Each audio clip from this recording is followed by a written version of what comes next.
आज के क्लास में क्लास 12 का हम सब्जेक्ट हिंदी पढ़ने वाले हैं। काव्य खंड 100 मार्क्स का हिंदी है, ये कविता वाला सेक्शन है और ये चैप्टर 2 है, यानी पार्ट 2 है। और पार्ट 2 का पार्ट 2, जैसा कि आप लोग जानते हैं कि हर चैप्टर के पार्ट 2 में हम लोग ऑब्जेक्टिव और सब्जेक्टिव क्वेश्चन उस चैप्टर का पढ़ते हैं और पार्ट 1 में कवि का परिचय और कविता का एक्सप्लेनेशन करते हैं। तो अगर आप लोगों ने पार्ट 1 नहीं देखा है तो एक बार उसे देख लें ताकि आपको अच्छे से समझ में आ जाए। तो चलिए पहला क्वेश्चन समझते हैं। हमारा पहला प्रश्न है, सूरदास की रचनाओं की भाषा क्या है? किस भाषा में लिखते थे वो? ब्रज भाषा। बहुत सुंदर। दूसरा प्रश्न है, सूरदास किस मार्ग में दीक्षित हुए? पुष्टि मार्ग में। किनसे हुए थे जी? महाप्रभु बल्लभाचार्य से। सूरसागर के रचयिता कौन है? सूरदास। सूरसागर के लिए फेमस भी हुए थे वे और उसको लिखे हैं सूरदास जी। सूरदास के दीक्षा गुरु कौन थे? बल्लभाचार्य। इनको दीक्षा कौन दिए थे? बल्लभाचार्य। पूछे कब दिए थे तो क्या कहेंगे? 1509 या 1510 में। बाबू 1900 ईस्वी में नहीं थे वो। अगला प्रश्न है, सूरसागर किस भाषा में रचित है? ब्रज भाषा में। किस भाषा में लिखा गया है? ब्रज भाषा में। सूरदास के संकलित पदों में कौन रस है? वात्सल्य रस, यानी कि प्रेम वाला रस है, ममता वाला रस है। अगला प्रश्न है, वल्लभाचार्य से मिलने के पूर्व यानी मिलने से पहले सूर किस भाव के पद गाते थे? यानी सूरदास कौन सा पद गाते थे? तो आप लोगों को 3 बताया गया था, जिसमें एक ऑप्शन इसमें दैन्य है। क्या है? दैन्य। द्वितीय पद में किस खाद्य पदार्थ का उल्लेख नहीं हुआ है? तो दही का हुआ है, माखन का हुआ है, मिश्री का हुआ है, लेकिन अपूप मतलब होता है कपूर। अपूप को हिंदी में क्या बोलते हैं? कपूर। तो क्या कपूर का बात हुआ है पाठ में कहीं भी? लेकिन दही का हुआ है, माखन का हुआ है और किसका हुआ है? मिश्री का भी हुआ है। अगला प्रश्न, तमचूर का अर्थ क्या होता है? तो तमचूर का अर्थ होता है मुर्गा। जैसे बोलती है ना कि कृष्ण उठ जाओ, सुबह हो चुकी है और मुर्गा बोलने लगा है, आवाज करने लगा है, बांग करने लगा है। भगवान श्री कृष्ण किस कवि के पूज्य थे? तो वो थे सूरदास के पूज्य। कन्या का क्या अर्थ होता है? गोद। यानी जो नंद बाबा है कन्या में बैठा कर, तो कन्या में बैठाने का अर्थ क्या हो गया? गोद। कन्या माने औरत मत समझे कोई नई कन्या। हाँ, इसमें ऑप्शन में स्त्री भी दिया है। कितना लोग स्त्री पे टिक करता है? कन्या माने स्त्री है। सूरदास की कौन सी रचना है? इसमें देखिए 4 ऑप्शन है।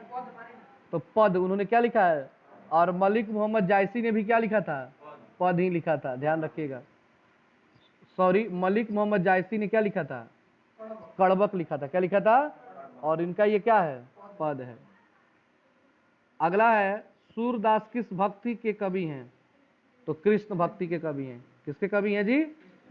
अगला प्रश्न है, वात्सल्य के विश्व में अद्वितीय कवि कौन है? सूरदास। सूरदास किस धारा के कवि हैं? तो आप कहेंगे कृष्णाश्रयी, चाहे कृष्ण भक्ति। कृष्णाश्रयी ऑप्शन में देख लेंगे, कृष्ण होना चाहिए। क्या होना चाहिए? कृष्ण के वो भक्त थे। कृष्ण कहाँ बैठकर भोजन कर रहे हैं? नंद बाबा की गोद में। प्रस्तुत प्रथम पद में कृष्ण को किसकी सूचना दी जाती है? भोर होने की सूचना दी जाती है। क्या हो गया है? भोर हो गया है।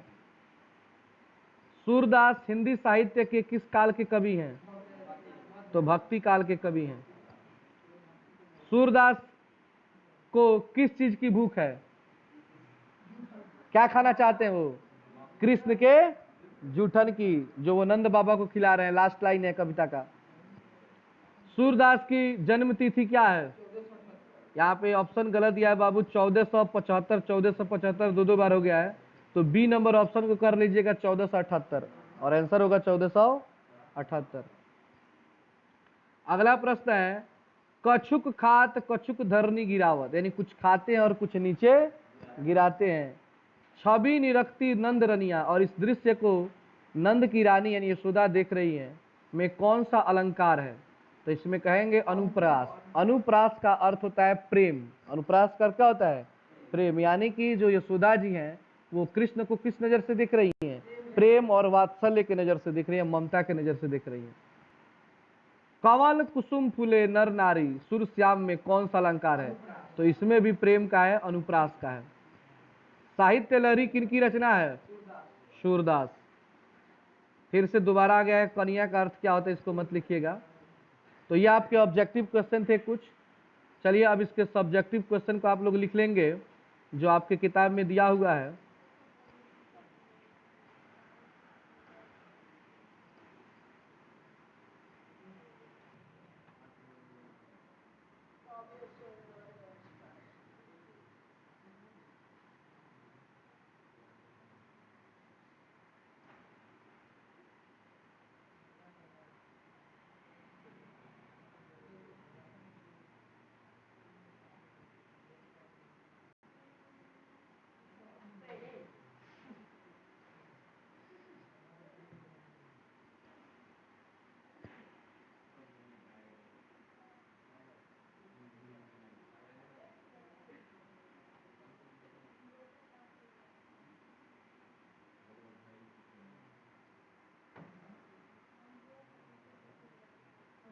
तो इस तरह हमारा ये चैप्टर समाप्त होता है।